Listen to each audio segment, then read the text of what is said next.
મારા ભાઈઓ છે બધા બિઝનેસ જ કરે, કોઈ કરોડનો કરે, કોઈ 5 કરોડનો કરે, કોઈ લાખનો કરે, કોઈ 10 લાખનો કરે, કોઈ 50 લાખ, 60 લાખ, છે તો બધા બિઝનેસમેન. ચલો મને તમે ખાલી 5 જણ ઊભા થઈને એવું કહો, તમે બિઝનેસ સ્ટાર્ટ કેવી રીતે કર્યો?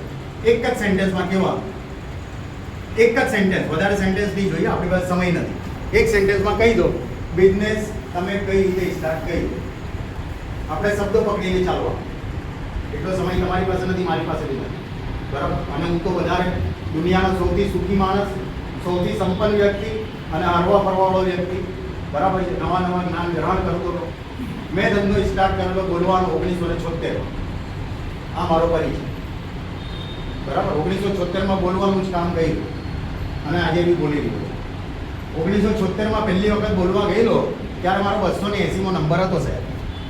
280મો નંબર હું આવેલો ગુજરાતી સમાજ, બૃહદ ગુજરાતી સમાજનો બોલવા વાળો છોકરો, બરાબર. જ્યારે મારી પૂએ મને મારીને તોડી નાખેલો. 280મો કઈ નંબર હોય?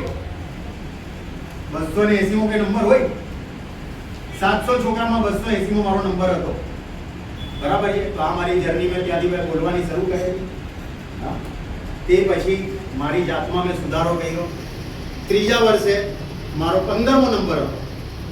ત્રીજા વર્ષે બોલવાની કોમ્પિટિશન દર વર્ષે થાય. આજે બી હું સંસ્થામાં જાઉં છું, આજે સંસ્થાનો બી હું મેન્ટર છું, બરાબર. બાલ ભારતી જુનિયર કોલેજ મારી જે સ્કૂલમાં હું ભણ્યો મોટો થયો એ મારી સ્કૂલ.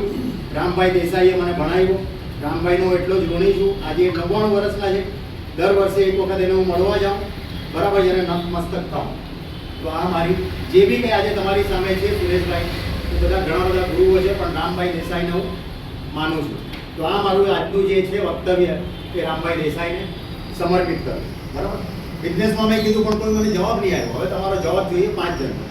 બિઝનેસમાં કેવી રીતે આવ્યા? ચલો પૂનમભાઈ તમારા તરફથી શરૂઆત કરીએ કે રાજેશભાઈ તમારા